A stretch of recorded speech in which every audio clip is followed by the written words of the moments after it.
안녕하세요. 바른교회 강대원 목사입니다. 자, 오늘은 바른교회 바른생각이라는 제목으로 새로운 시리즈를 만들어 가보려고 합니다. 이전까지는 바른교회가 어떤 교회이고 어떤 목표를 향하여 달려가는지를 설명하기 위한 바른교회 이야기 시리즈였고요. 오늘부터는 바른교회 바른생각이라는 제목으로 저의 칼럼, 생각 나눔을 함께 해보려고 합니다. 그 첫 번째 시간으로 오늘은 혈액형에 대해서 한번 이야기해 보려고 합니다. 자, 오늘의 주제는 혈액형에 관한 겁니다. 혈액형과 신앙생활이라는 제목인데요. 여러분들도 다 혈액형에 대해서 관심이 많으실 거라 생각합니다. 여러분들은 어떤 혈액형을 가지고서 어떤 성격으로 자신을 표현하고 계신지요? 이 혈액형에 관련된 이야기는 참 오래된 이야기로 한국 사회에서는 아직도 이야기거리가 참 많은 것 같습니다. 그런데 이 혈액형에 관해서 제가 오늘 이야기할 것은 여러분의 혈액형에 따라서 신앙 유형이 이렇습니다, 저렇습니다 라고 설명하고 소개하려는 내용은 아닙니다. 오늘 이야기는 이 혈액형으로 보는 성격 유형에 대해서 한번 생각해 보기 위함입니다. 자, 여러분들은 얼마나 이 혈액형에 따른 성격 유형을 믿고 계신지요? 어떤 분들은 상당히 맹신하는 분도 있고요. 또 어떤 분들은 아예 부정하시는 분도 있고 개인마다 차이가 클 겁니다. 자, 이 혈액형에 대해서 신앙과 도대체 무슨 상관이 있는가 이런 의문이 많이 드실 텐데요. 이야기를 끝까지 들어보시면 왜 이 이야기를 다루는지 아실 수 있을 겁니다. 자, 혈액형에 따른 성격 유형은 혈액형 성격설이라고도 하는데요. 자, 이에 대해서 제가 위키 백과에서 뭐라고 말하고 있는지를 참고해서 말씀드리겠습니다. 20세기 초 카를 란트슈타이너가 오직 수혈을 위해 ABO식 혈액형을 발견하였는데 독일의 내과의사 둥게른과 폴란드의 생물학자 히르슈펠트는 이를 우생학적으로 적용하여 피의 형질에 따라 인간의 기질이 결정된다는 연구를 진행하기도 했다. 1927년 후루카와 다게이치가 이 이론을 일본 제국에 알려준 뒤 일본에서는 혈액형 붐이 일어났고 일본인, 대만인, 조선인보다 인종적으로 우월하다고 주장되었다. 그 뒤 1970년 방송 프로듀서인 노미 마사히코가 쓴 혈액형 성격설에 관한 책이 인기를 끌자 그 이론은 다시 부활했고 이후 대한민국에 전파되었다. 자, 여기 보시면 의학적 목적에서 시작된 혈액형 분류가 시간이 지나면서 점차 인종 간의 우위를 결정짓는 요소로서 사용됩니다. 그러니까 어떤 인종이 어떤 인종보다 더 뛰어나다는 것을 밝히기 위한 하나의 가설로서 이 혈액형이 사용된 거죠. 그러니까 혈액형에 따른 사람의 분류는 그 시작부터가 매우 위험한 것이다라고 볼 수 있습니다. 자, 혈액형에 따른 분류, 우리가 잘 알고 있는 것처럼 A형, B형, 그리고 AB형, O형 이렇게 네 가지로 분류됩니다. 그러면 이 종류가 딱 4개에다가 남자, 여자 하면 8가지가 되겠죠? 8가지로 사람을 다 분류할 수 있다.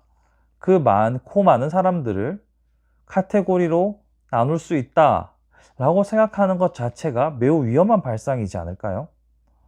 우리는 한 인물에 대해서 다각도로 관찰하고 경청하고 살펴보아야만 그 사람에 대해서 대략적이나마 이해할 수 있습니다. 그런데 이렇게 다각도로 사람을 관찰하고 살핀다는 것은 매우 피곤한 일이죠. 시간도 많이 걸리고요. 그래서 우리는 가급적이면 피로감을 줄일 수 있는 쉬운 길을 택하게 됩니다. 그것이 바로 혈액형, 어떤 혈액형과 같은 분류표 안에 사람을 집어넣는 방식이죠. 그렇게 사람을 분류표 안으로 집어넣으면 우리는 훨씬 더 사람을 평가하는 데 에너지가 적게 됩니다. 자, 이게 쉽다 보니까 이렇게 사람을 분류하는 것에 대한 유혹은 늘 우리 곁에 도사리고 있죠. 그런데요, 이 카테고리로 분류하는 것, 이것이 논리적으로 보면 성급한 일반화의 오류에 매우 근접한 방식입니다. 그러니까 뭐 사람 대충 몇 번 이렇게 살펴보고 내 그럴 줄 알았다. 뭐 저 사람 뭐 딱 보니까 그렇네 라고 말하는 것은 성급한 일반화의 오류와 매우 근접한 방식이라는 거죠.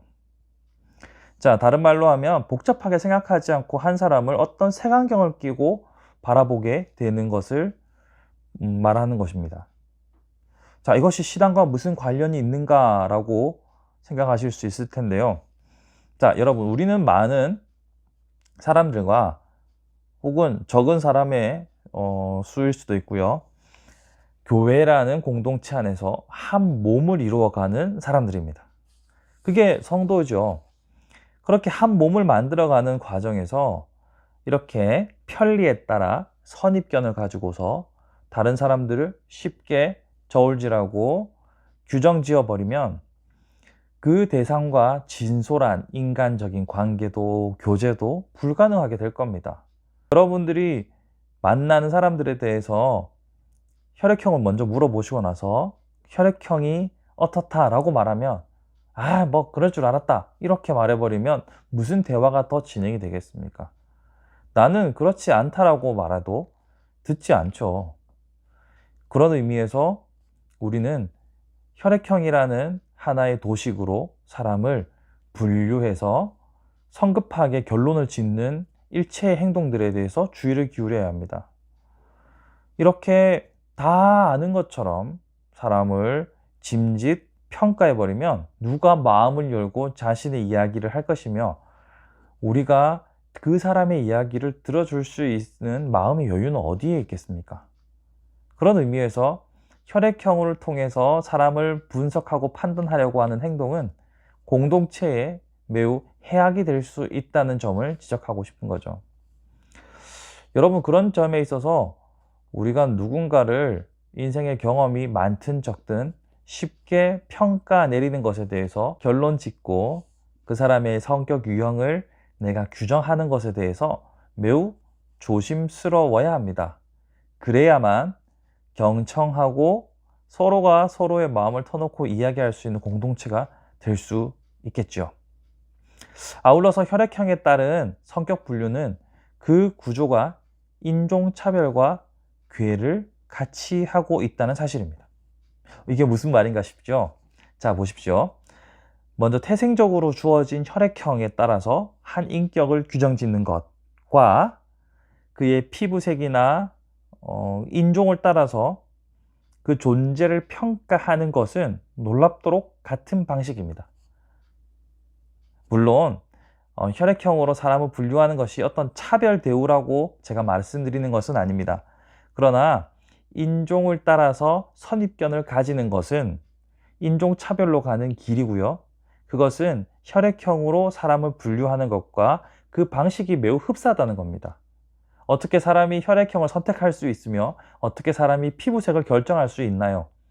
그리고 그것은 단순히 유전적으로 하나의 형질이 발현되었을 뿐이지 그것이 그 사람을 절대로 규정할 수 없다는 것을 우리는 잘 압니다.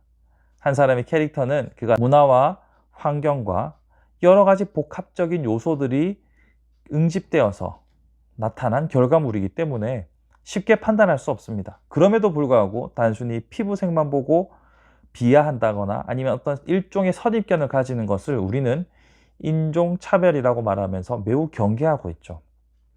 자, 그러니까 혈액형으로 사람을 분류하는 것과 인종차별이 크게 궤가 다르지 않다는 것을 우리는 인식한다면 우리는 보다 성숙한 성도가 될 수 있습니다. 우리는 점차 다문화 사회로 접어들고 있고요.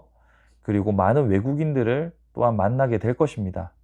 그런 이 시대 가운데서 교회가 여전히 혈액형에 따른 분류에 매여 있고 이런 인종차별적인 사상으로부터 성숙된 모습을 보이지 못한다면 교회는 또 한 번 세상으로부터 뒤처지는 지탄이 대상이 될 수도 있기 때문에 우리는 이 혈액형으로 사람을 분류하는 것에 대해서도 다시 한번 생각해 봐야 합니다.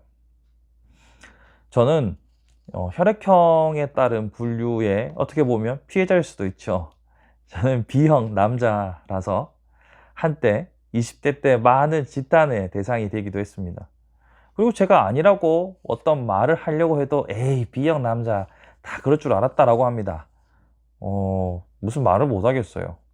여러분, 공동체 안에서 이렇게 혈액형으로 다른 이를 규정해 버리면 대화가 되지 않는다는 것을, 더 깊은 관계로 나갈 수 없다는 것을 먼저 기억하시고, 두 번째로 우리가 하는 사고방식이 인종차별과 크게 궤가 다르지 않다는 점을 인식해서 성급하게 다른 사람을 재단하고 다른 사람에 대해서 짐짓 결론을 내려버리는 우를 범하지 않았으면 좋겠습니다. 바른교회, 바른생각 첫 번째 이야기는 이렇게 혈액형 이야기로 시작해 보았습니다. 제 생각에 동의하지 않으실 수도 있고요. 동의하실 수도 있습니다. 예, 그 선택은 여러분의 몫이고요. 저의 이야기가 여러분들에게 작은 생각의 물꼬가 되거나 혹은 작은 파장이 되었으면 합니다. 앞으로도 저희 이야기에 많은 관심 가져주시면 감사하겠고요. 계속해서 저의 소소한 일상들과 생각들을 여러분과 나누도록 하겠습니다. 그러면 오늘 여기까지 하고요. 다음 시간에 또 뵙도록 하겠습니다. 감사합니다.